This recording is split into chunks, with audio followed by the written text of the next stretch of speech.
Lights, camera.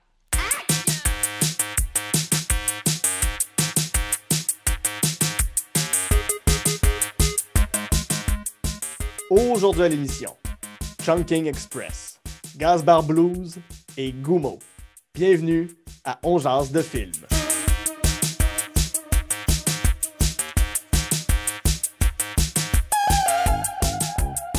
Bonjour à tous et à toutes, c'est Guy à Saint-Cyr, On jase de film. La formule est bien simple, je m'entretiens avec un ou une invitée de ses goûts en matière de cinéma. Ensemble, on passe en revue 3 coups de cœur, une déception et un plaisir coupable.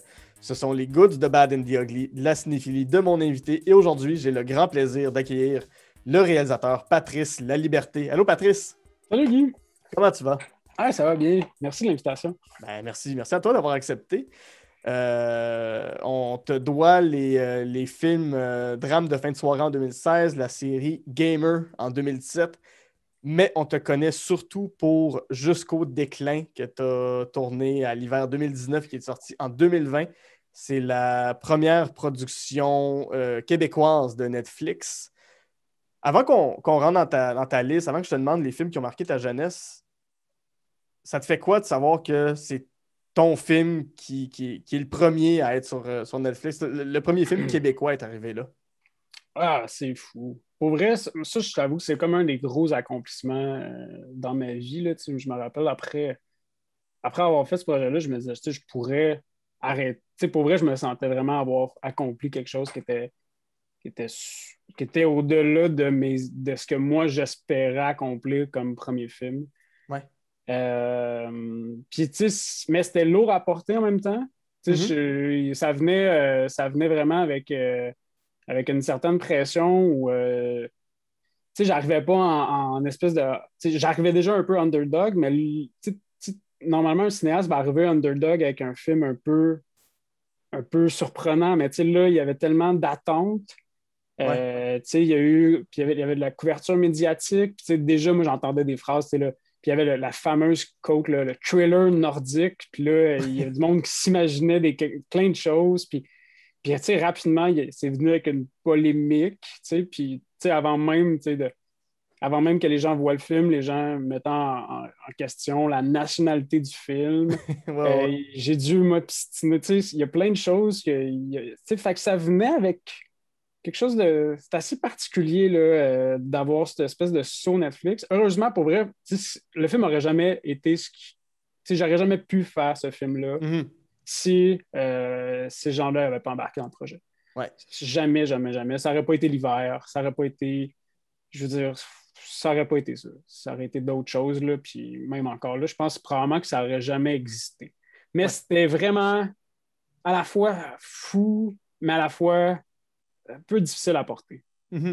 C'est un film qui est sorti avec un timing de feu aussi. Là. C'est sorti en mars. Au moment où la pandémie arrivait, une semaine après, il y a ce film-là qui sort. C'était incongru. Là. C'était comme, ça n'avait pas de sens. Tout arrive au bon moment pour ce film-là. Fait que ça lui a donné, je ne sais plus trop, je pense que j'avais vu des chiffres, c'était quelque chose comme 21-22 millions de personnes qui l'avaient vu dans les derniers chiffres que j'ai vus en un mois. Ça n'a pas de sens. Ouais.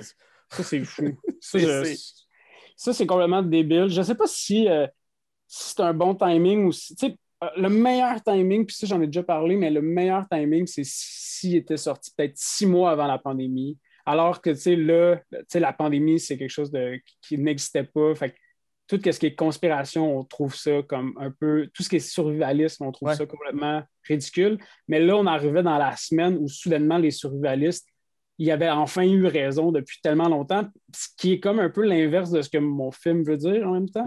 Fait que, dans l'idéal, ça aurait été fou que le film sorte, puis que 6 mois après, il y a une pandémie, puis que là, il y a comme on revisite le film avec cette nouvelle lecture-là, que là, tout de suite, le film a eu cette lecture-là calquée dessus, qui n'était pas la lecture initiale. Fait que c'est sûr certain que ça a joué un peu dans le film, puis des fois, je me dis, oui, c'est un timing qui était. Ça n'avait pas rapport, là. Je veux dire, c'est fou comme timing, là. Tu te dis, on fait un film sur la fin du monde, puis il sort une semaine. Il sort la semaine de la fin du monde. Là, tu te dis, ben voyons donc. Oui, c'est sorti en même temps que des gens se battaient pour du papier de toilette. C'est en plein ça. Fait que là, tout le discours alarmiste de Alain du début, de Réal Bossé qui Uh-huh. disait, tu sais, il n'y aura plus de stock, puis préparez-vous. Tu sais, à la base, ce discours-là, il est un peu ridicule, mais là, les gens, ils vivaient Ouais, ça devient live. un documentaire, c'est plus une science-fiction que tu es en train de faire. Ben, c'est pas une science-fiction ton film, mais ça se projette dans un truc possiblement science-fictionnel, puis finalement, Et non. là, ça l'arrive, là, c'est C'est ça. ça, finalement, c'est ça la réalité. Avant qu'on rentre dans la liste, justement, avec puis ton plaisir coupable, je vais l'annoncer. Ouais, ton plaisir coupable, je vais l'annoncer tantôt, qui est un film jeunesse, mais c'est quoi les films avec lesquels tu as grandi? Mais tu sais, genre, je me rappelle le premier film que j'ai vu au cinéma, Maman, j'ai raté l'avion, le Ouais. deuxième probablement. Là, je regardais les dates, puis je me disais probablement plus le deuxième que le premier. Histoire sans fin, gros film. Mais après, tu sais, il y a beaucoup J'ai eu une cinéphilie variable, là, mélangée avec beaucoup de jeux vidéo. Fait que il y a des moments où je tripais beaucoup le cinéma, puis d'autres moments où pour des raisons j'arrêtais de triper. Soit que je me mettais à collectionner les VHS ou soit j'arrêtais complètement. Mm. Mais, tu sais, les trois petits ninjas. Puis, tu sais, en même temps, aussi même, je me rappelle, mes parents étaient assez smooth sur les films d'horreur. Tu sais, donc, rapidement, j'ai été confronté à des films d'horreur du genre Chucky à l'âge de comme 4-5 ans. Oh boy, OK. Oui, oui, vraiment des trucs. Ben, tu sais, mais mes parents étaient comme, ben, tu sais, tu veux les écouter, tu peux les écouter, mais tu sais qu'il va y avoir des conséquences. Puis, ben, je vivais avec les conséquences, mais tu sais, j'ai été rapidement. Fait que j'ai eu ma passe de films d'horreur. Bon, pour pas, tu sais, plus tard après, là, vers autour de, tu sais, 10, 11, 12 ans, tu découvres Exorcist, tu découvres Mhm. ces films-là. Puis, mais sinon, tu sais, c'est beaucoup lié à Super Écran. OK. Mon père était abonné à Super Écran, fait que tout ce qui passait. Fait que, tu sais, moi, Disney, j'ai pas énormément connu ça parce qu'il n'y avait pas les droits, tu sais. Mhm. Fait que j'étais beaucoup, c'était vraiment les films de Super Écran, on recevait le cahier primeur, première, je me rappelle plus exactement du nom, puis là, tu avais la grille horaire, puis là, je checkais qu'est-ce qui allait sortir. J'ai beaucoup, beaucoup consommé le cinéma par Super Écran. C'est pas mal les films de ma jeunesse. Tu sais, mais après, il y avait tellement de films. Ouais. Mighty Ducks. Ouais. Mais j'en écoutais quand même pas mal. J'aimais bien ça. Cool.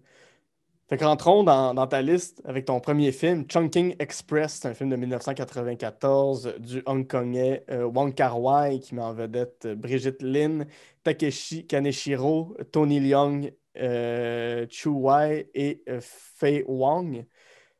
Ça parle de quoi? C'est quoi ce film-là, Chungking Express? Pourquoi c'est un coup de cœur? Chungking Express, ça raconte. C'est un film dont c'est deux narrations qui sont mis bout à bout. Donc, tu suis deux histoires et tu suis la première histoire. Il y a un tag team narratif et tu suis la deuxième histoire après coup. Les deux se rassemblent dans, je pense, le lieu qui s'appelle le Chungking Express. Je pense que c'est ça, disons, le point commun des deux histoires. C'est deux histoires de policiers qui sont dans une rupture amoureuse. Mhm. Le premier deal mal et est obsédé par les dates d'expiration. Et le deuxième, en fait, le point commun, il y a une espèce de snack, une espèce de kiosque de fast-food. Et c'est ce point commun-là, ces deux histoires-là vont migrer à ce point-là. Mais c'est ça, c'est deux histoires qui n'ont pas de lien ensemble, deux histoires de rupture. Sont des gens seuls dans une grande, grande ville qui est Hong Kong. Mhm. Ouais, c'est un peu, tu sais, c'est pas une narrativité très. En fait, la première histoire, c'est comme une rupture amoureuse, puis la deuxième, c'est plus un rom-com. Mais la première, il y a aussi un peu un effet noir. Finalement, le policier va tomber en amour avec une trafiquante, on suppose trafiquante de drogue ou trafiquante, en tout cas, de traite. En tout cas, il y a quelque chose de illégal qu'on sous-entend. Mhm. Et c'est tellement bien filmé. Surtout la deuxième partie que j'aime beaucoup là, avec Christopher Doyle. Puis c'est un film que j'ai découvert, qu'on m'a prêté. Un prof de cégep m'a prêté ça. Puis je suis tombé des nues. Puis pour moi, c'est mon film préféré. Après, Kar-wai a fait plein d'autres films, mais pour moi, c'est celui Ouais, In qui... the Mood for Love et compagnie. Là, ouais. Exact, mais c'est lui que à chaque fois j'y retourne, je le trouve bon, je le trouve émouvant, je le trouve. Il y a tellement de scènes dans ce film-là, quand le gars, il court jusqu'à temps qu'il n'y ait plus d'eau dans son corps parce qu'il est tellement triste. Mais il court sous la pluie. C'est tellement émotif, ce film-là. Je le trouve tellement beau. Il y a toute une séquence où est-ce que le policier, il hésite entre deux repas à amener à sa blonde, puis le cuisinier. Tu l'as-tu vu le film? Je l'ai jamais vu, malheureusement. Ouais, mais c'est pas grave. Donc, je veux pas trop t'en.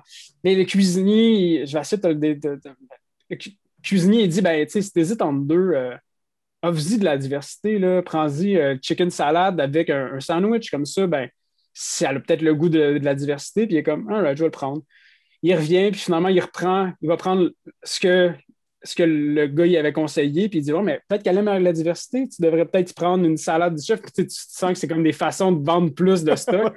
Et finalement, il revient une troisième fois, puis il dit, ouais, je vais juste te prendre un sandwich, puis il dit, tu prends pas l'autre? Non, finalement, elle aimait trop la diversité. Et là, boum, tu comprends que ça revient. Je trouve ça, il y a un humour, je sais pas, c'est vraiment, j'adore ce film-là, vraiment. Ouais. Puis, c'est-tu un film, quand tu regardes ton travail, quand tu vois ce que tu as fait, est-ce que c'est un film qui a une influence? Ou est-ce que c'est le genre de projet que tu aimerais mener à bout un jour? Mais tu vois, avant de tourner Jusqu'au déclin, j'ai tourné un film avec mon cellulaire. Le film va sortir prochainement dans l'année prochaine. Ça s'appelle Très belle journée. Mm-hmm. Puis pour ce film-là, je m'en suis beaucoup inspiré. Sur Très belle journée, c'est un film qui parle de solitude. C'est un gars dans la ville, dans Montréal. Puis avec mon directeur photo, Christophe, qui est le même directeur photo sur les deux projets. On a écouté Chungking Express, Christopher Lloyd, la manière la caméra bouge dans ce film-là. Les mouvements dans Chungking Express, là, c'est tellement... la caméra vole, là, c'est une grande légèreté. Là, Les mouvements sont beaux. On travaille beaucoup avec beaucoup des Dutch angles. Des angles inclinés. Là. Angles inclinés. Pour ceux qui n'ont pas le référent, comment on filmait les méchants dans Batman, c'est à peu près ça. Exactement. Puis, donc, tu sais, non, effectivement, non, ça m'a. Puis, il y a quelque chose que j'aime beaucoup, puis cette espèce de. C'est comme deux courts-métrages, Chungking Express, tu sais, collés ensemble, tu sais. Puis, fait qu'il y a comme de quoi que. Juste cette possibilité-là, narrative, de dire, ben, je peux raconter une histoire, puis en plein milieu, on parlera plus du personnage, du tout du premier personnage, Fait que, tu sais, dans ces transitions, dans ces tags de narratif-là, on pourrait peut-être voir genre Jusqu'au déclin. Tu sais, l'espèce de moment où est-ce qu'on a fait un transfert de héros. Ouais. Peut-être, tu sais, Chungking m'aura peut-être inspiré dans ce transfert-là, parce que c'est vrai que ça se fait rarement, mais tu sais, ça n'a pas été... Chungking m'a beaucoup plus inspiré pour Très belle journée. Ouais. Je sens rien, ouais. Puis as-tu déjà eu l'impression dans ta vie d'être dans un moment de Chungking Express dans tes relations avec tes amitiés ou peu importe? C'est un... Je veux pas dire un impact, mais as-tu des points dans ta vie où tu t'es dit, là, j'ai l'impression d'être dans Chungking Express? À courir sous la pluie parce que tu t'es fait laisser. Là. Ah non! Ça, cette séquence-là, je la trouve tellement belle, mais tu sais, il y a quelque chose de tellement beau, tu sais, ça m'arrive souvent. Attends, c'est pas souvent, à toutes les semaines depuis le début de la pandémie, je cours dans la pluie. Ouais. J'attends juste qu'il pleuve pour aller courir dehors. Ouais. Toi, les 2 semaines qui a fait beau au début du printemps, là, t'es en maudit. Ouais, comment ça se fait? Mais non, non, cette partie-là. Puis aussi, dans le Chungking Express, il y a une utilisation de la musique qui est vraiment intéressante. Là. Il y a une chanson qui revient qui est des Mamas and the Papas, qui est California Dreamin'. California Dreaming. Qui revient. Puis ça, je trouve ça vraiment intéressant dans un film qui a cette espèce de leitmotiv musical-là qui vient de la culture populaire. Tu sais, Chungking Express, il y a un regard beaucoup sur la culture populaire, puis c'est un clash, là, je lisais sur le film, c'est le moment où est-ce que les Britanniques ont tranquillement délaissé Hong Kong, puis que la Chine a pris possession. Donc, c'est ces moments de transition-là. Je pense que dans ma vie, mes moments de transition, j'ai l'impression d'être dans Chungking Express. OK. Ces espèces de moments d'errance-là, il y a ça dans Chungking Express. Puis tu le vis, quand tu perds tes repères. Chungking Express, je trouve que c'est ça, c'est un moment où tu perds tes repères. C'est des personnages qui ont perdu leurs repères, ils ont perdu une relation, puis ils doivent se reconstruire. Fait que ces moments-là dans ma vie, ouais, ça m'arrive de repenser à Chungking. Mhm. Puis t'es-tu déjà allé à Hong Kong? C'est un rêve que tu as Non, de te rendre j'aimerais là? ça. Ouais. Ouais. Non, j'étais allé à Busan pour un festival. Déjà, c'était, tu sais, l'Asie en soi, j'avais trouvé ça tellement intéressant. Puis, mais non, j'aimerais ça. J'aimerais vraiment aller à Hong Kong. Mhm. Ouais. Tu parlais de dépaysement, de sortir de sa zone de confort. Je sais pas où je m'en vais avec cette transition. Je pensais que je m'en Vas-y. allais vers Gumo, mais non. Je vais Ben, encore là faire un peu d'editing. Ou pas, ou pas. Mais non, avant d'aller vers Gumo, on va aller à ton deuxième film, qui est Gasbar Blues, film de 2003, film québécois de Louis Bélanger. Casting de rêve, casting de feu. Serge Thériault, Sébastien Delorme, Maxime Dumontier qui joue et Danny Gilmour qui joue le noyau familial central. Réal Bossé avec qui tu as tourné. ouais. Gilles Renaud, Fanny Mallette, Claude Legault, Gaston Lepage, Emmanuel Bilodeau. Et la liste continue.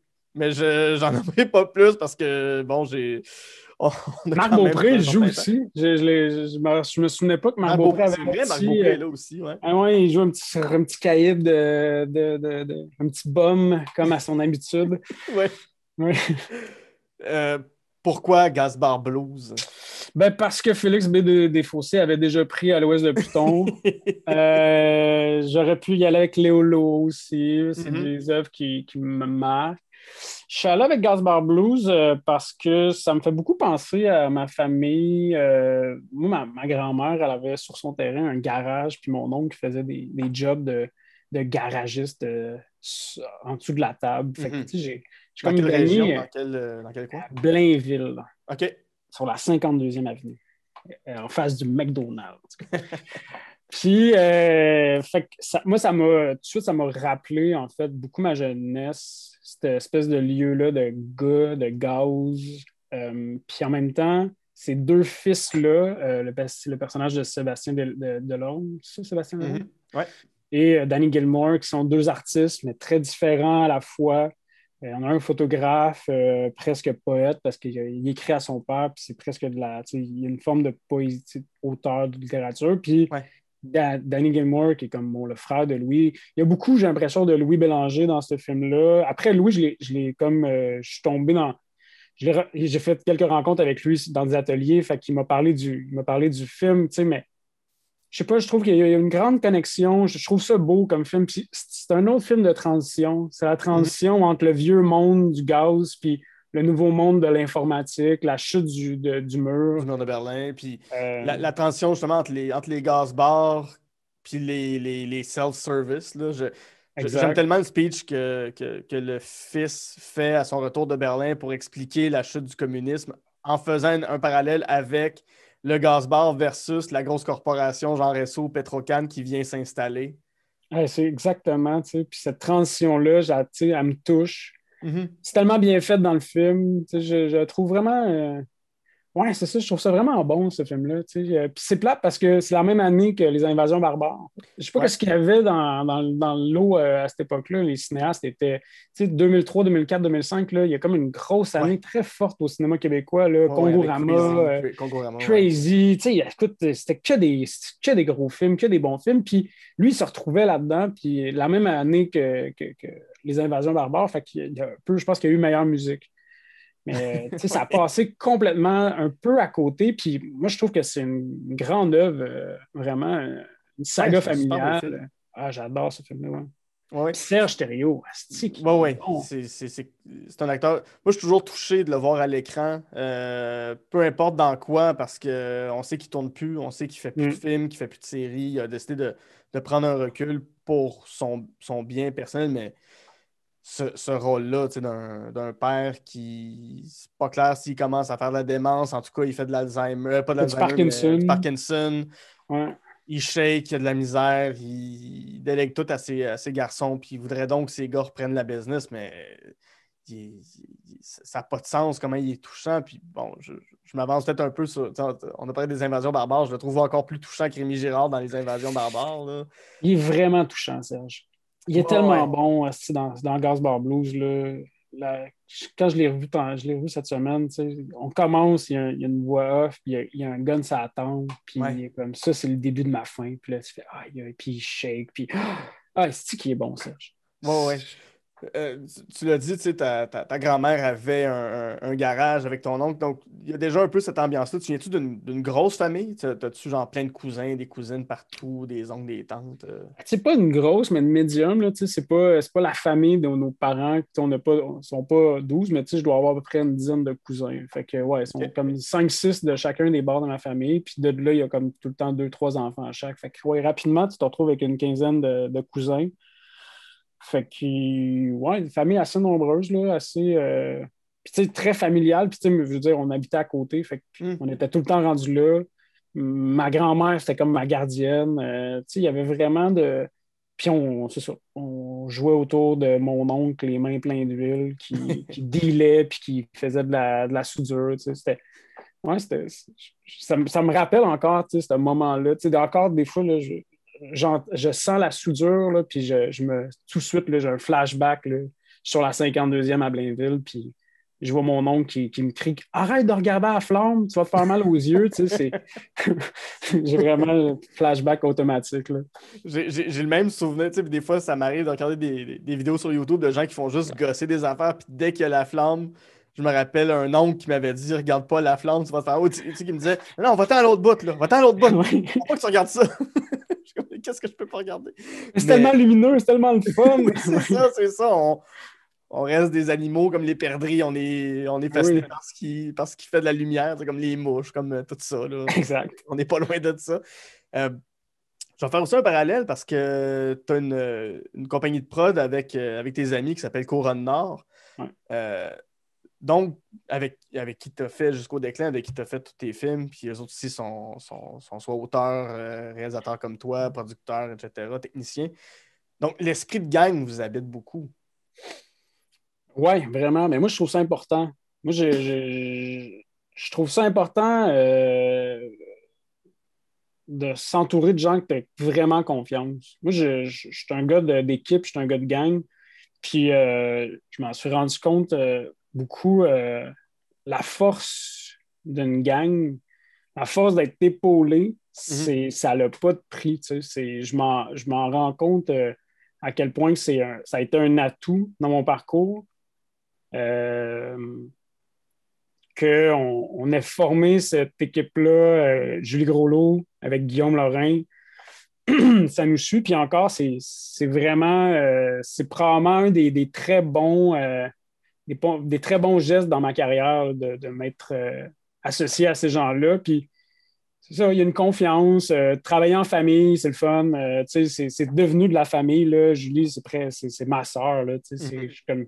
on a vraiment des relations très frères et sœurs, mais comme dans tout le spectre possible. C'est vraiment, c'est ça, c'est très beau. Puis c'est des gens que tu le sais qui sont toujours là. Fait que, tu sais, des fois, j'écoute les réals, tu sais, essayer de voir quel projet que je pourrais partir, avec qui je pourrais partir de tel projet. Tu sais, moi, j'ai la chance de toujours me dire, ben moi, je peux toujours partir de mes projets avec cette Mhm. gang-là. Ils vont toujours être là pour moi, puis vice-versa. Non, c'est riche d'avoir ça Ouais, dans ben mon. oui. Ce Ouais, qui vraiment. permet de faire des films qui parlent de gang, comme Jusqu'au déclin. Probablement que il doit avoir un lien de cette espèce de camaraderie-là. Je trouve ça beau, moi, la camaraderie entre Mhm. tu sais, le bromance ou la sonorité, là, peu importe là, le genre. Là, tu sais, Ouais, ouais. Ben oui, puis je veux dire, Gas Barbelо, c'est 100% ça. Là. C'est des gens qui ont rien de mieux à faire que de se tenir en gang dans une station-service où est-ce qu'ils mangent des vraiment. sandwichs qui ont l'air pas tout le temps bons, mais que c'est ceux-là qui ont cette journée-là, puis Ouais. qui ben, forcément, avec une pandémie mondiale qui se perd, là, tu sais, je veux dire, des fois, j'aimais ça, juste, tu sais, tu te promènes, puis partout au Québec, au Canada, s'il y a un Tim Hortons, il y a une gang. Il y a une gang de Euh, vieux monsieur, de vieilles madames qui se réunissent, qui se mettent ensemble. Mais tu sais, c'est ça, Gasbar Blues. C'est juste. C'est ça, Gasbar Blues. C'est ça. Si Gasbar Blues aujourd'hui, ça s'appellerait Tim Horton, ça serait dans un Tim Horton. C'est la même chose. C'est juste plate que ça soit sous une bannière commerciale et commerciale, un bureau chef quelque part de gens qui ne connaissent pas ces gens-là. Mais ouais, je trouve ça beau, comme tu dis, cet esprit de camaraderie qu'on ressent. Puis, tu sais dans Gasbar Blues que c'est pas tout le monde qui s'aime, c'est pas tout le monde qui est heureux avec de côtoyer. Tu sais, t'as surtout, il me semble, c'est Réal Bossé qui est plus tout le temps avec Claude Legault là-dedans. Mais t'as Réal, mais t'en as un qui se fait tout le temps un peu niaiser. Il se fait niaiser par Gaston Lepage. Puis les gars, ils sous-entendent qu'il est encore puceau puis qu'il n'a jamais sorti du quartier. Puis... Mais tu vois que t'as Gilles Renaud. Gilles Renaud, il est bon. Il est bon, ouais. Ah, c'est qu'il est bon. Puis là, il le ramasse. Vite. Et puis il y a une douceur. Là. Ouais. En fait, c'est ça que je trouve beau. C'est comme des gars, mais il y a cette douceur-là qu'on retrouve rarement dans ce milieu d'hommes-là. Ouais. Il y a une scène hallucinante parce qu'il enferme quelqu'un qui a pas. Non, il enferme. Ouais, il découvre qu'il y a un gars qui cache de l'argent. Il me semble que c'est de l'argent de la caisse qui cache les toilettes, puis il l'enferme dans le gros congélateur à glace à l'extérieur. Puis t'as Serge Thériault qui dit ouais, on ne peut pas faire ça, ça se fait pas, mais en même temps, tu comprends pourquoi ils le font. Puis... Mais ils le disent pas au boss. Ils le disent non, pas. c'est ça. Parce qu'en fait, on va gérer ça entre nous autres. Quelque chose d'un peu de droite, là, cette affaire-là, tu sais, de jury populaire.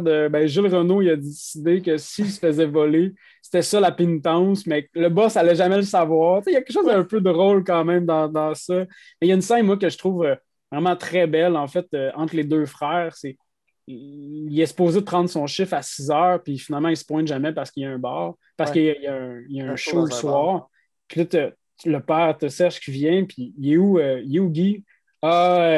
Puis il ment complètement, puis il protège son frère. Puis ça, je trouve ça vraiment, ce petit moment-là, je trouve ça beau. Tu sais. Ouais. Puis t'es en crise après ton frère, il te fait chier, mais tu vas quand même le backer. Je trouve ça beau. Excuse-moi, je t'ai interrompu. Oui, mais puis c'est de voir après ça, même s'il s'est pas pointé, même s'il a menti, tout ça. Serge Thériault va le voir jouer de l'harmonica dans le bar, puis il comprend tout de suite, puis il est fier de son gars, même s'il a menti, puis il fait « Ouais, je peux pas l'empêcher, je peux pas lui dire de pas le faire, c'est sûr, ma business, c'est pas le fun, mais je peux pas le retenir. » C'est tellement un beau film. J'ai le goût de le revoir. Chaque fois que je parle de ce film-là, il faut que je le revoie. Je sais qu'il est... Ouais. Mais je l'ai trouvé sur YouTube. Facile. Non, il était sûr. Ouais, je pense que je l'ai trouvé sur YouTube, facile de même. Ah, bon, pas legit.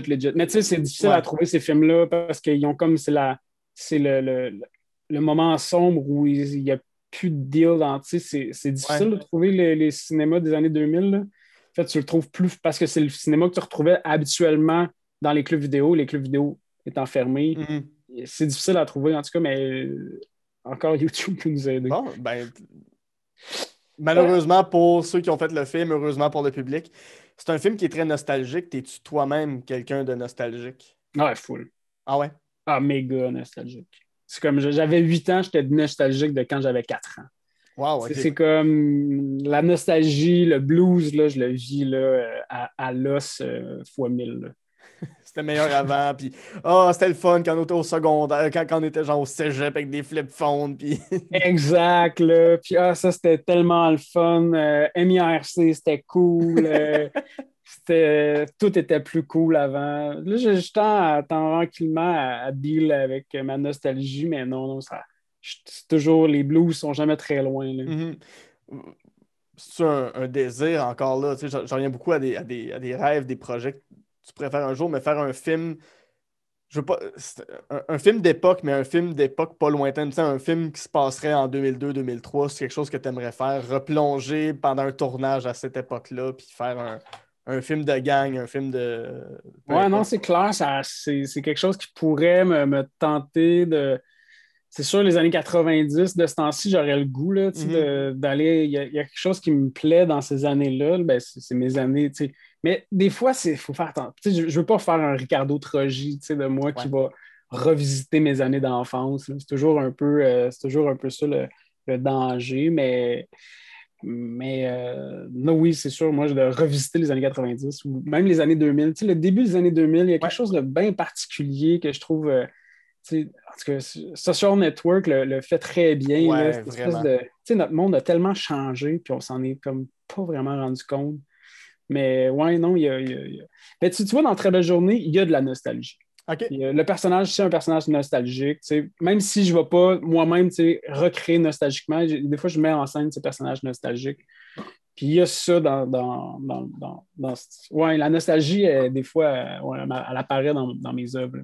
Mhm. Ton troisième coup de cœur, c'est Gomo, j'ai jamais su comment le dire. Moi non plus, j'ai toujours dit Goumo, puis à un moment donné, j'ai entendu des gens dire Gomo. Gomo, ouais, Puis là, ouais, je ne sais plus jamais. ça ferait allusion à Goumo Marx, qui est le Marx Brothers qui a décidé de ne pas faire carrière avec eux. Donc, déjà, là, c'est très. Faut, faut savoir qui sont les frères Marx. En tout cas, tu sais, ça commence à être bien du référentiel parce qu'il n'y a pas de personnage qui s'appelle Goumo dans Goumo. Ouais. Mais c'est un film de 1997. C'est le premier film réalisé par Harmony Korine qui met en vedette Linda Manns, Max Perlich, Jacob Reynolds, Chloé Sevigny, qui, elle, on a revu avoir une grande carrière par après, Jacob Sewell et Nick Sutton. Euh, Beaucoup de. 1997, Goumo, c'est Beaucoup de- quoi? Oui? Mais pas beaucoup de monde qui, à part Chloé Sevigny, là, je Non, pense c'est que ça. c'est la seule actrice qu'on peut retrouver. Ben, Goumo, on est en Ohio, Xenia. Il y a eu une tornade et on vit ce village-là. Goumo, ça n'a pas une ligne narrative très claire. Tu sais, Mhm. tous les œuvres que je t'ai données, je me suis rendu compte après coup que c'est pas des œuvres très narratives, ligne droite, une scène amène à une scène amène à l'autre, qui amène à l'autre, qui amène à l'autre. Tu sais, c'est Goumo, on est dans des vignettes. On suit plusieurs personnages, un film choral. On suit d'abord deux jeunes qui font le trafic de chats au boucher avec le boucher du coin. Donc, vont ramasser des chats, vont les vendre au boucher pour sniffer de la colle. Mhm. Ce qui Mais est c'est très. aussi. Tu dis que ça, puis oui, où ailleurs dans l'histoire qu'en 1997, c'est possible, là. C'est sûr, mais il y a vraiment quelque chose dans. Il y a les années 90, mais tu sais, dans Nostalgie, tu sais, on parlait de ça. Moi, je reconnais pas de monde dans le Goumo, mais cette espèce de cette trash style-là, moi, je peux l'avoir déjà un peu aperçu, là, soit en allant chez des amis, ou, tu sais, mais pas, il ne fait pas de colle, mais tu sais, Non, cette non, mais espèce de on a truc, tous ces. Ouais, mais tu sais, moi, je suis natif de Hall, puis c'est tu sais, ça, tu sais. je viens d'un milieu quand même assez cosu. Tu sais, classe moyenne. Bon, mes parents vont peut-être me dire non, mais j'ai tendance à croire classe moyenne élevée. Je sais pas si c'est C'est à ton peu près le aussi, même mais affaire, classe moyenne élevée. c'est ça. Mais tu sais, quand même, venir d'un quartier qui est pas huppé, fait que t'en as. Tu sais, je me.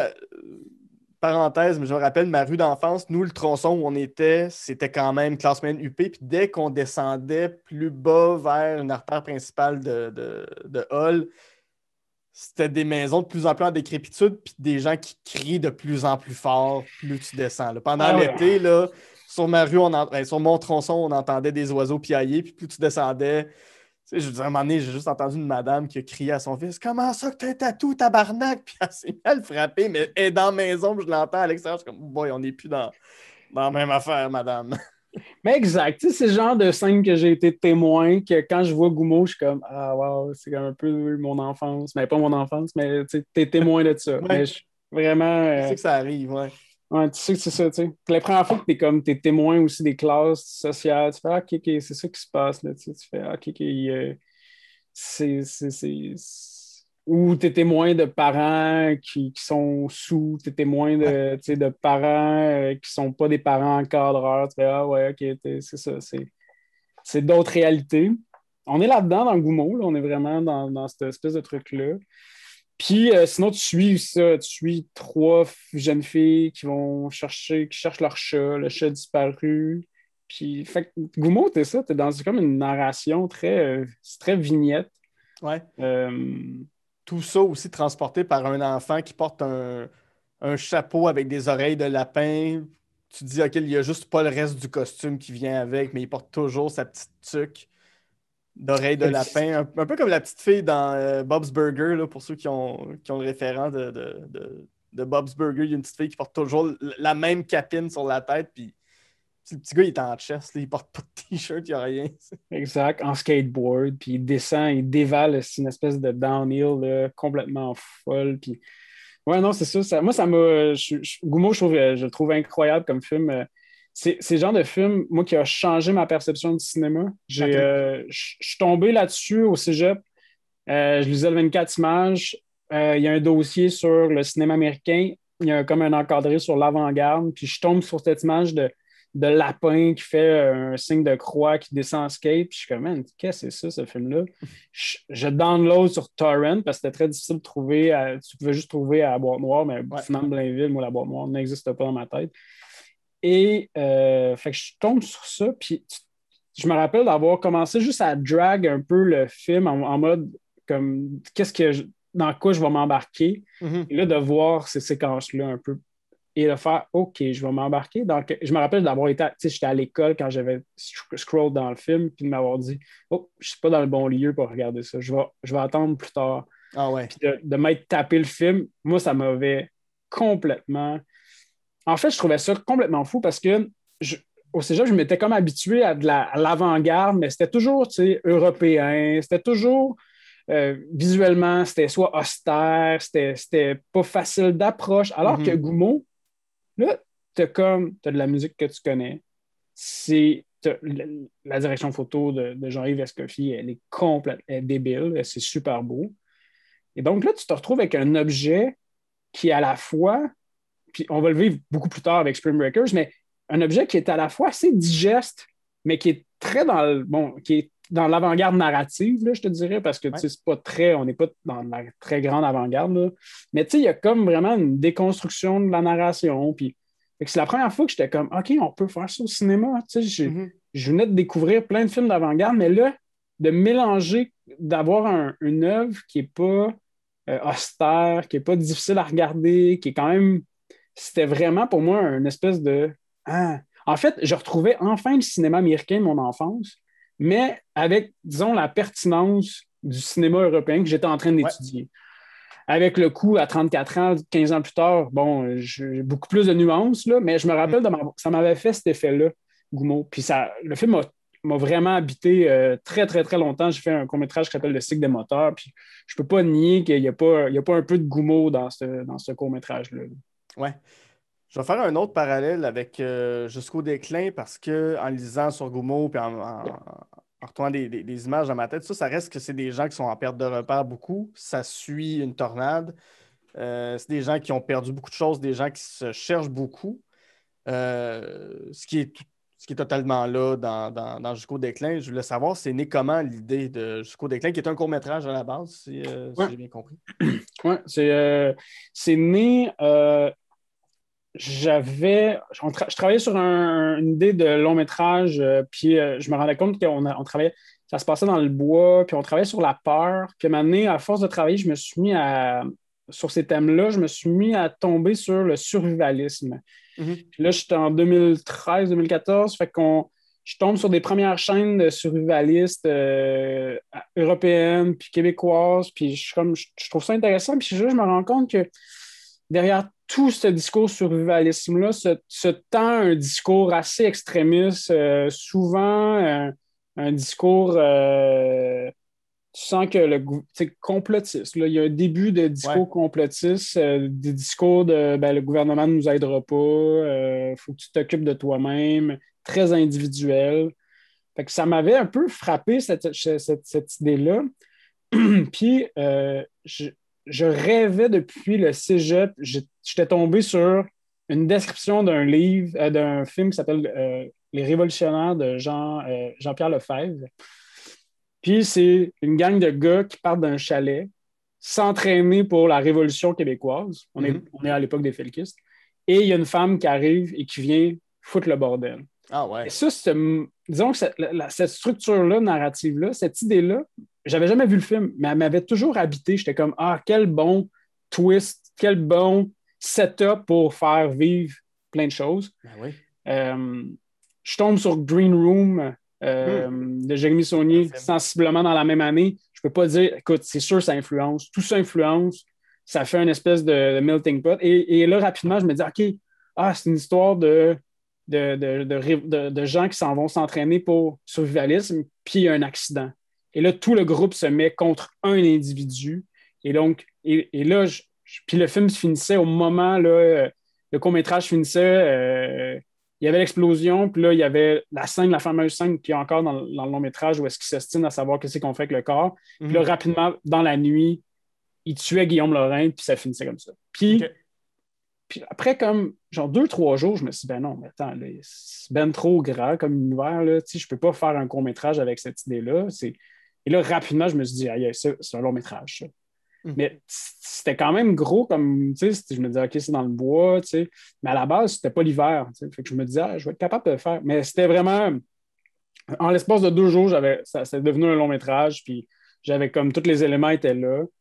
Puis j'ai laissé le film dormir pendant quand même assez longtemps. Puis on a fait, puis là, après coup, on a commencé. Il y a Nicolas Krief dans un chalet au Vermont, on jase, puis on se parle de nos projets respectifs. Puis on ne travaillait pas encore ensemble à l'époque. Puis je dis, j'ai cette idée-là. Puis on est au Vermont, fait qu'il y a comme un feeling un peu américain. Puis dans Jusqu'au déclin, il y a quand même un truc un peu américain. Il y a une américanité, du moins, là. Puis j'y parle de ce film. Puis il fait, hey, c'est vraiment bon. Ça te tente-tu? J'ai comme le goût qu'on embarque là-dedans. Ça te tente-tu de le faire avec moi? Puis je fais, ouais, go. Puis c'est une idée que j'avais un peu laissé tomber parce que je m'étais fait dire, c'est curieux, mais je m'étais fait dire, cette idée-là, c'est une idée de concept. C'est un concept film. Je sais pas si tu es familier avec. C'est un film que tu peux vendre en une phrase, là, un film concept. Là. Cloverfield, film concept. Exact. Parce qu'on n'est pas nécessairement friand, pas nécessairement au Québec, mais dans les institutions. Ben, c'est en plein ça. Malheureusement ou pas, mais bon, je vais dire malheureusement, ont toujours un peu peur de ce genre-là. Et je me fais effectivement dire exactement ça. Donc, je pogne un peu la chaîne et je me dis, ça va être difficile avec la SODEC de faire ce film-là. Mais notre stratégie, c'est, regarde, je vais faire un cours, puis avec ce cours-là, je vais faire un proof of concept, puis on va, puis j'étais à un moment de ma vie où là, je venais de faire Viaduc, Drame de fin de soirée, qui avait été des bons succès, mais ça faisait comme 1 an et demi, 2 ans que je n'avais pas eu de financement. Puis là, c'était comme, je sentais qu'il fallait que je fasse de quoi, là, parce qu'il y avait quelque chose dans mon... Je devais faire de quoi, parce que ça faisait trop longtemps que je n'avais pas tourné. Il y avait Gamer, mais c'était pas de la fiction. Fait que il y avait comme on était vraiment en mode genre désespéré. On va trouver une façon de faire notre premier film. Fait que c'est comme ça qu'on s'est mis à vraiment en mode désespéré d'écrire. On a écrit un premier scénario, on a envoyé ça en micro-budget, puis finalement, micro-budget, ils ont accepté. Mais là, on s'est retrouvé comme une espèce de OK, mais qu'est-ce qu'on fait avec ce micro-budget-là? Parce que c'est impossible. Hivernal avec des explosions, avec des guns, avec. Exactement. Fait que là, c'était. Puis finalement, bon, avec micro-budget, on a eu on a eu la chance puis la souplesse avec les films qu'on a pu faire un film avec un cellulaire qui s'appelle Très belle journée, qui est un projet qu'on était en train de faire au même moment. Fait que disons que dans la même été, on s'est fait comme confirmer 2 films dans la même été. Fait que ça a été complètement fou. Puis les 2 films se répondent quand même bien. Là, je suis en train de finir le deuxième, là, le Très belle journée, qui était le premier, mais qui va devenir le deuxième. Puis, c'est un peu ça, disons, la genèse de comment Jusqu'au déclin est parti, puis comment il est arrivé chez Netflix. Là. Si je reviens un peu à Goumeau avant de prendre la pause, s'il y a une scène de ce film-là qui t'a marqué, s'il y a un moment qui te revient en tête quand tu repenses à Goumeau, c'est quoi? Ben, c'est ça l'affaire de Goumeau. C'est tellement... C'est tout le film, c'est des scènes mémorables. C'est ça aussi qui m'a un peu shaké dans ma conception de la narrative, ma conception de la scénarisation, c'est que souvent tu écoutes un film puis tu te rappelles des scènes marquantes, tu te rappelles de d'autres, puis il y a bien des zones floues, des zones que tu étais plus ou moins attentif, c'est des transitions, mais tu te rappelles des scènes marquantes. Gummo, c'est que des scènes marquantes. C'est comme scène après scène après scène, c'est que des grosses scènes, tu sais. Puis, tu sais, je veux dire, ça commence... la scène où est-ce qu'ils tuent un chat, après la scène où est-ce qu'ils vont vendre la bouffe, après la scène où est-ce qu'ils font assemblant, t'as les deux enfants cowboys qui veulent tuer le lapin. T'as la scène I want a mustache, damn it, like Burt Reynolds. Puis t'as les petites filles qui sautent puis qui ont les seins nus, puis ça tombe dans une chanson vraiment Every day, it's become closer. Puis t'es comme où c'est que je suis? Puis ensuite, t'as deux gars que la narration a dit qu'ils ont tué leurs parents, mais là, ils sont dans la cuisine, puis là, ils se gossent, puis ils se tapent, puis finalement, ils commencent à se donner des vrais coups de poing, puis tu te dis, mais attends, c'est des vrais coups de poing. Puis là, tu te dis, mais voyons, cette scène-là, elle est complètement folle. Et là, après, plus tard, t'as comme une scène, c'est que ça, après, puis la scène de la claquette, la scène du spaghetti dans le bain, c'est que des grosses scènes. Ouais. Fait que pour moi, c'est ça. Je peux pas te nommer une scène, je peux te nommer le film au complet. C'est que des belles scènes, c'est que des grosses scènes. C'est ça qui me fait capoter. Ben, génial. On va faire une pause là-dessus. Oui. Au retour, on va rester avec Harmony Korine et les terres dévastées, les familles dysfonctionnelles, mais à ton sens pour le pire, avec Julien Donkey Boy, qui est le film qu'il a fait tout de suite après Gummo. Et on va terminer ça en s'envolant vers le pays imaginaire et retrouver l'enfance avec Hook. À tout de suite. Je profite de ce moment pour vous dire que On Jase de Film est disponible sur Patreon au www.patreon.com/On Jase de Film. Vous y retrouverez le podcast L'Armoire à cassette où je jase avec ma sœur Geneviève des nombreux films qui ont marqué notre enfance, ainsi que le podcast Amour et Flamèche où je fais découvrir pour le meilleur et pour le pire les films de l'univers Marvel à ma meilleure amie Camille. Parlant de Patreon, j'aimerais maintenant remercier les membres suivants. Christopher Prudhomme, Daria Desjardins, David Saint-Pierre, Gabriel Bordelot, Jen Saint-Cyr, Guillaume Ruet, Jade Osorus, John Vanas, Tout simplement Joe, Zachary Cyr-Bellec et Éric Biron. Pour vous abonner, www.patreon.com/On Jase de Film. En terminant, si vous avez 2 petites minutes, vous pouvez laisser 5 étoiles sur iTunes, vous abonner sur la chaîne YouTube de l'émission et, bien entendu, sur Facebook et Instagram, m'envoyer votre liste de films. J'aime toujours jaser de films avec vous.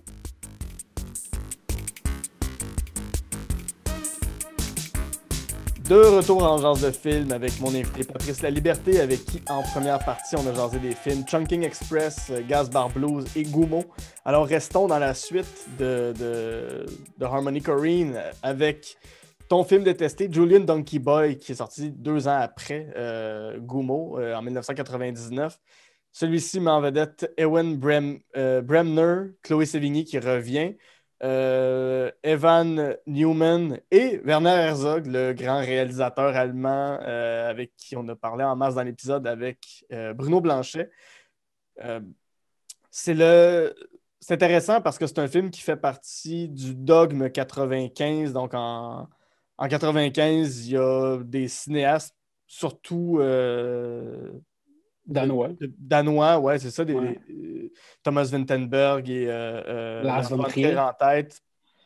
Ils sont arrivés avec une façon de faire des films. Là. Je ne sais pas si tu peux expliquer un peu c'était quoi le dogme, les normes, les règles. Je m'en souviens pas par cœur, mais c'est un vœu de chasteté. Ouais. Je me rappelle de certaines règles. Il n'y a pas de musique non diégétique. Donc, s'il y a musique, elles doivent être entendues et jouées pendant le recording de la scène, donc pendant l'enregistrement de la scène. Je pense qu'il y avait quand même un 35 mm était comme bien 35 important. Mm, ouais. Tourner à l'épaule aussi. Tourner à l'épaule. Ouais. Une couple de règles. Là. C'est comme, je pense, les 10 commandements, là, une espèce de vœu de chasteté. Et ces films-là devaient être nommés, identifiés, dogmes. Et il y en a eu genre une 60aine. Là. Je pense que tous les cinéastes indépendants ont essayé, je pense. Et c'est celui-là qu'Harmony Korine en a fait un. Puis... C'est ça. Qui est le 6e film de cette série de films.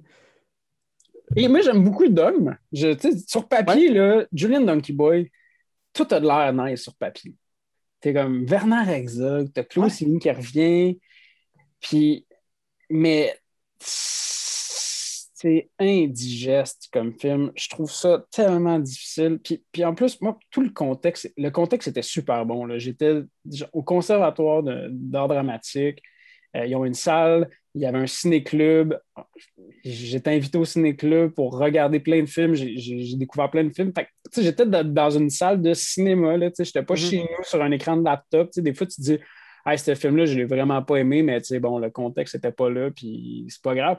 Et là, non, le contexte était là et j'ai trouvé ça tellement pénible comme film. Je me rappelle d'un beau moment, là, puis je pense que dans le trailer où c'est quand que Chloé Sevigny se patine, puis je pense qu'il y a de la musique. Puis ce bout-là, puis je pense que là, en plus, il a comme truqué, là, parce que pour avoir, je pense qu'ils filment la télé pour pouvoir avoir la musique, parce qu'il n'y avait pas accès à la musique. En tout cas, il y a quelque chose, je me rappelle, on m'avait dit que cette scène-là est faite de cette façon-là pour juste détourner le dogme. OK. Mais j'ai aucun souvenir à part une espèce de bouillie grise et granuleuse de ce film-là. Puis, donc, tu avais déjà vu Gummo à ce moment-là? J'avais vu Gummo, j'avais vu Spring Breakers, donc j'étais dans Ah ouais, un... fait que c'était... Ben, Spring Breakers, ouais, c'est 2013 à peu près, donc... Ouais, j'ai vu le film en 2014-2015, là, à peu près. OK. Là. Donc, Fait que ça t'es fait déjà au comme courant 5-6 ans. qui est Harmony Korine. Full. Étais-tu excité? Avais-tu hâte de le voir? Parce que j'imagine que tu avais vu la pochette, mais tu sais, c'est le genre de film que tu vois ça dans le club vidéo, tu te dis, je vais le voir un moment donné, puis... Ben, je pense que j'avais beaucoup d'attentes. Peut-être que Hmm. c'est ça. Mais en même temps, moi, Harmony Korine, rapidement, après quand moi j'ai découvert Gummo, il s'en allait sortir. C'est-tu Mr. Lonely? Ouais, Miss Lonely, ouais. C'est Mr. Lonely, hein? Et ça, j'avais vraiment pas aimé ça. OK. J'avais trouvé que là, j'étais comme je revivais Gummo, mais comme trop pop. Mhm. Puis toute la saveur que j'aimais de Gummo, je la retrouvais vraiment pas dans Mr. Lonely. Puis, fait que j'étais pas Harmony Korine, j'aime tout ce qu'il fait. Tu sais. C'est Ouais. soit que j'adore ou je trouve ça un peu plate. Mhm.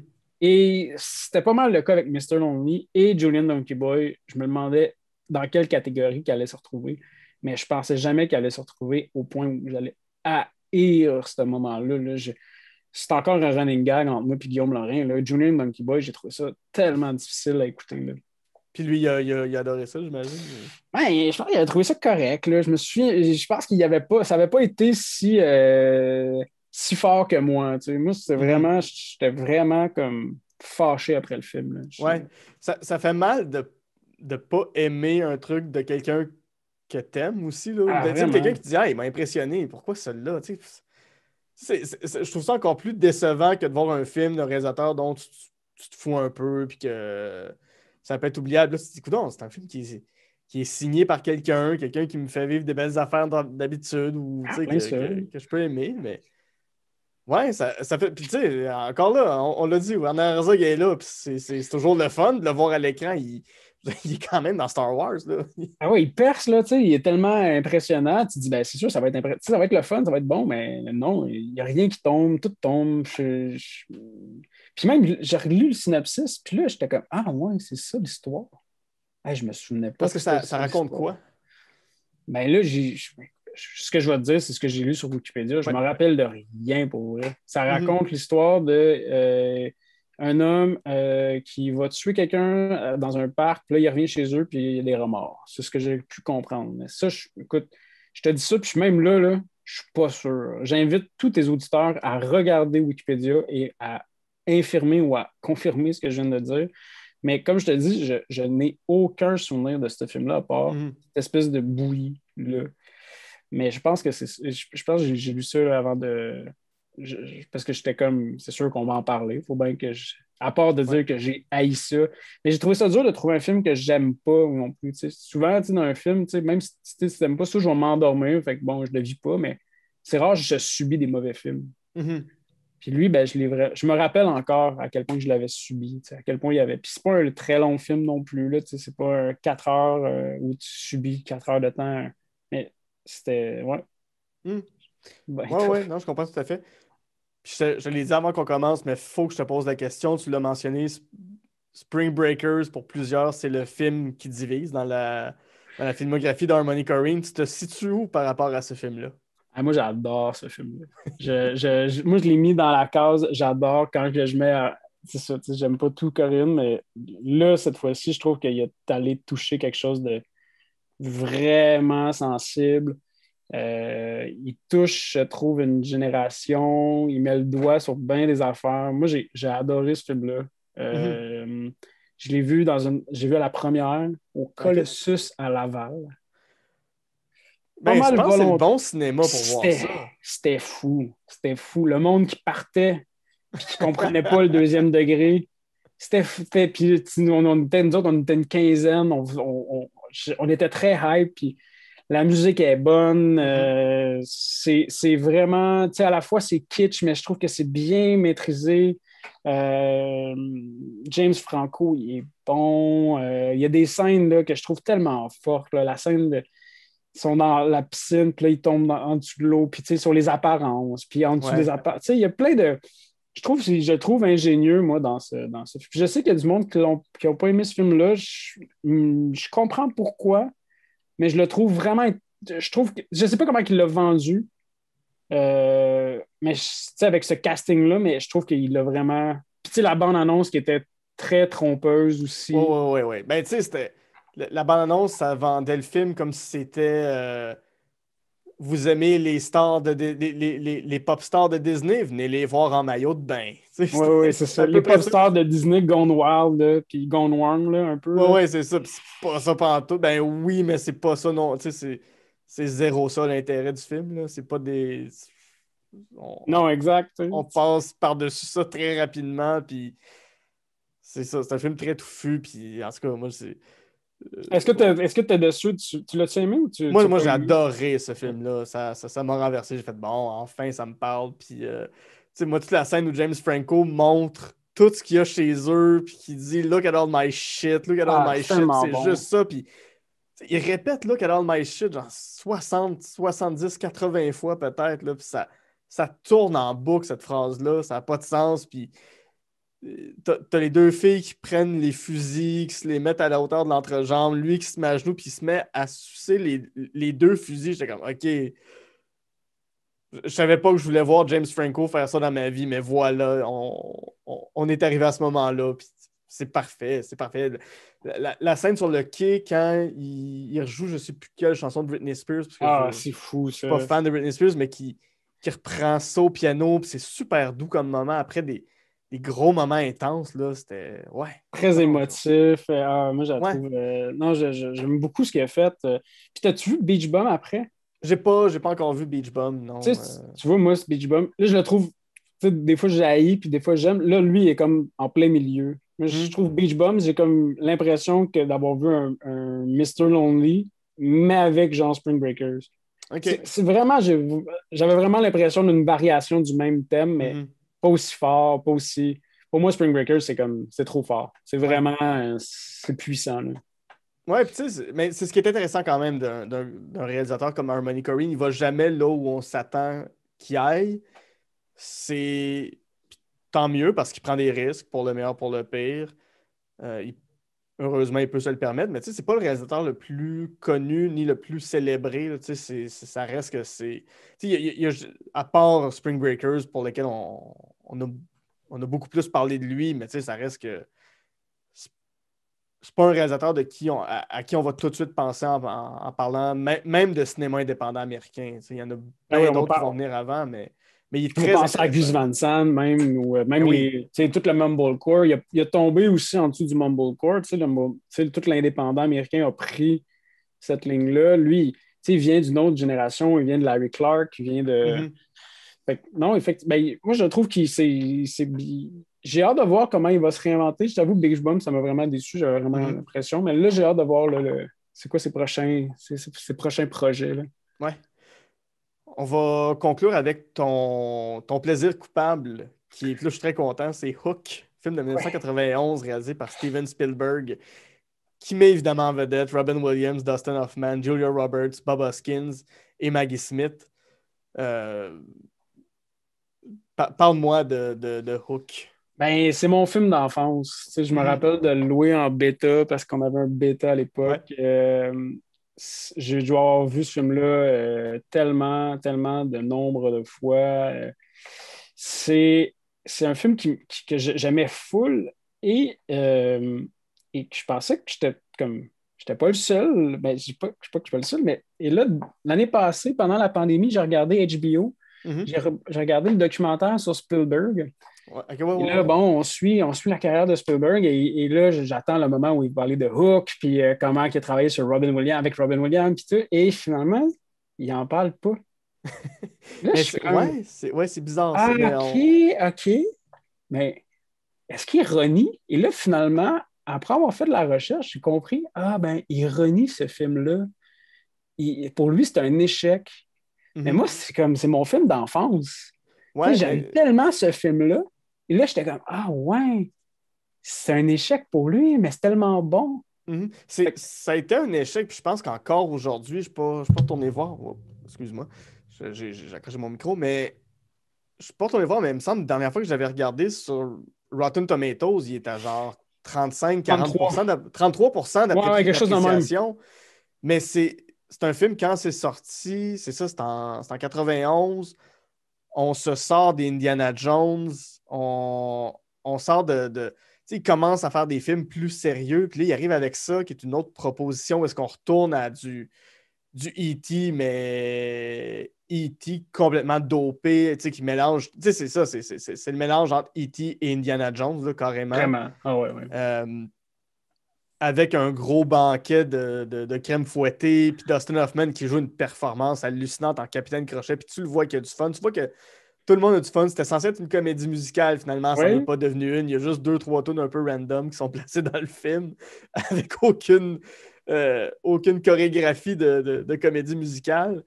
C'est un drôle de film dans sa filmographie, puis c'est ce qui est dommage, c'est quand c'est sorti, ça n'a pas marché du tout. Là, mais paraît-il que le premier cut faisait 3 heures. wow. Je serais tellement curieux de voir, parce que déjà, c'est un long film, hein. C'est comme un 2 heures et demie pour un Ouais, film quelque chose comme avec, ça. tu sais, puis le gros problème, ce que les gens y trouvent, c'est que, tu sais, Peter Pan, il arrive, tu sais, en fait, c'est pas un film sur Peter Pan, tu sais, c'est ça qui est comme beau à la fois, tu sais, Ouais.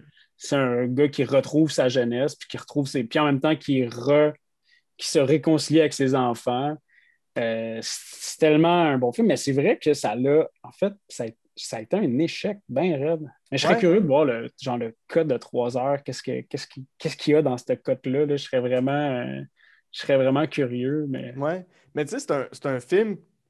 Parce que moi aussi, c'est un film d'enfance qui est très marquant. C'est un film que non, enfant, c'était pas nécessairement le truc dont je parlais le plus avec mes amis, mais en vieillissant, je me rends compte que c'est un film qui a ses fans. Ses fans qui aiment profondément le film. Puis je sais pas où Spielberg se situe maintenant par rapport à ça, mais tu sais, dans un autre univers, si un jour je rencontre pour une raison X Steven Spielberg, je dirais, ce film-là, il est exceptionnel. Puis je suis sûr qu'il y a de plus en. Tu sais, il doit recevoir du courrier de jeunes qui disent on l'aime, ce film-là, puis il est cool, puis il est le fun, puis les performances sont intéressantes. Non, c'est pas la liste de Schindler, puis c'est pas Jurassic Park qui s'en viennent quelques années c'est après. ça. L'année d'après, il est en train, tout de suite Ouais, après, c'est ça qui va faire que. Parce que Spielberg a réussi, ça aurait pu être un gros coup, parce que commercialement, ça a été un échec, puis ça aurait pu faire mal à la carrière de Spielberg, mais il était déjà en train d'être en pré-production sur Jurassic Park, et ça, mhm. ça l'a sauvé complètement, parce que quel film incroyable. J'ai écouté l'épisode avec Max Gervais, Ouais. vous en parlez, puis c'est tellement bon, ce Ah, c'est un film film-là. parfait. C'est un film qui est parfait. Ah, c'est fou. Mais c'est ça, puis c'est ça, mais j'aime à chaque fois qu'on puisse ramener Hook en tant que non, c'est un bon film de Spielberg, puis c'est un bon film, point, c'est bien fait, ils ont mis tout le cœur qu'ils peuvent, tout le monde a du plaisir à être là, ça se ressent. Tu sais, t'as même un petit caméo de Glenn Close qui joue un pirate un moment donné, puis t'as Carrie Fisher qui embrasse George Lucas sur un pont. Il y a tous ces petits moments-là que tu fais, ben, tout le monde y a mis du leur. On peut-tu donner de l'amour à un moment donné? C'est ça qui est beau. Ouais, vraiment. Puis, tu sais, tu parlais tantôt de la scène du crémage, c'est le moment où il imagine ce repas-là. Tu sais, je rêve encore, là, tu sais, je rêve à cette tablée-là. Ben Là, ça a oui. tellement l'air bon. Là, tu sais, tu dis, ah, wow, c'est fou, cette scène-là. Tu sais, puis sais, moi, je me rappelle de l'avoir vu en français, puis, tu sais, la scène où est-ce que Capitaine Crochet veut se tuer, puis il est juste en mode genre, mouche, je vais me tuer, mouche, je vais me tuer. Puis là, il veut juste que l'autre l'arrête, puis finalement, parce que je trouve ça tellement bon, la relation entre mouche et Capitaine Crochet, super ambigu. Moi, c'est vraiment un film, puis, tu sais, des phrases du genre, Peter Pan, c'est mon père! Ouais, avec cette espèce de version française-là, un peu cassée, weird. Mais c'est ça, c'est vraiment. Moi, Puis Rufio, Bangarang, Les Enfants perdus, Les billes perdues. Ben oui. Mais tu sais, c'est ça. Tu me demandais tantôt si j'étais nostalgique. Ben oui, clairement, Hook, c'est que accepter le fait que tu vas grandir. C'est juste ça. Puis les pirates, mais ils n'ont pas accepté. Ils sont là parce qu'ils n'ont pas accepté. C'est vraiment bon. Puis je l'ai écouté dernièrement. Puis quand Maggie Smith a dit à Peter Banning, qui va devenir Peter Pan dans le film, elle dit t'es devenu un pirate. Au début du film, tu t'en rends pas compte. Puis je l'ai réécouté dernièrement. Puis j'étais comme oh wow, quelle phrase. Vraiment, vraiment intéressante, ça. T'es devenu un pirate. Parce qu'il travaille dans le milieu des finances, puis il explique un peu les transactions qu'il fait, puis elle se rend compte que c'est pas clair faire ça, puis c'est pas correct. C'est pas de l'argent des gens, puis c'est pas fin. Exact. Fait que, non, je trouve ça super beau. C'est vraiment J'aurais tellement rêvé d'une suite, ou même d'un spin-off Rufio, juste les moments, les années Rufio, là, quand Peter Pan a décidé de partir, aller chercher avec Moira, puis que là, les enfants perdus se retrouvent sans Peter Pan. Il y a un film à faire là, juste avec ce moment-là, avant que Peter revienne. Bangarang, je sais pas, moi, même le décor, les décors sont fous. C'est beau, c'est tellement beau. C'est le genre de décor où, enfant, tu sais, quand tu arrives enfant dans les jeux du McDo, puis t'es comme, mon Dieu, c'est grand, puis il y a des balles, c'est comme 50 000 fois les jeux du McDo quand t'es petit, mais dans une jungle, puis avec un bateau de pirates. Puis exactement. Oui, puis tu sens que tu peux y aller. C'est pas juste un décor. Tu peux embarquer sur le bateau, tu peux arriver dans la forêt des enfants perdus. Puis ça ressemble. Le monde des enfants perdus ressemble un petit peu à la forêt des Ewoks dans Star Wars. Mais t'as le goût d'aller jouer là. T'as le jeune qui a un skateboard pas clair là, qui dévale une piste en bois, mais t'as envie d'être là avec eux autres. T'as envie de chiller avec cette gang-là. Ça a l'air cool. C'est juste le fun. Puis ça capte bien ce que c'est l'imaginaire de l'enfance aussi. C'est quoi les jeux auxquels tu joues quand t'es petit, puis avec tous les coins sur la carte du pays imaginaire où tu peux aller explorer, puis tout ça. Non, ça, c'est très bien capturé. En même temps, ça fait longtemps que je l'ai vu. C'est peut-être un film qui doit avoir ses défauts. Là, pour l'avoir revu, on sent les studios maintenant. OK. Je sens à un moment donné, là, comme je vois le studio big time là, aujourd'hui. Ça m'a un peu... il y a des affaires qui m'ont graffiné. J'étais comme, ah ouais, OK, ça, quand j'étais jeune, je ne le voyais pas, ces petites erreurs-là. Mais honnêtement, ça n'a pas super bien vieilli, là, mais c'est sûr, mais c'est tellement... Mais moi, ça reste quand même de replonger là-dedans, ça me touche à chaque fois. C'est ça. La nature des personnages, je les trouve vraiment le fun. Les enfants perdus, je les trouve le fun. Ouais. Sur cette note de nostalgie, on va devoir conclure l'épisode. Si on veut te suivre, si on veut voir ton travail, on regarde quoi? On va, je m'en ai dit on va où, mais netflix.com. Sinon, il va y avoir un film qui va s'appeler Très belle journée qui va sortir en salle un jour.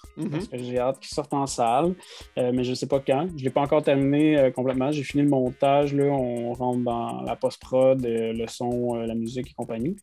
Et sinon, on peut suivre le nouveau site web de Couronne d'Or. Génial! Merci beaucoup de l'invitation. C'était vraiment le fun. Merci à toi. Merci. Tu as été généreux. C'était très cool de plonger dans tous ces films-là avec toi. Là-dessus, mon nom est Guillaume Saint-Cyr. Et avec Patrice Laliberté, on a Jasé de film.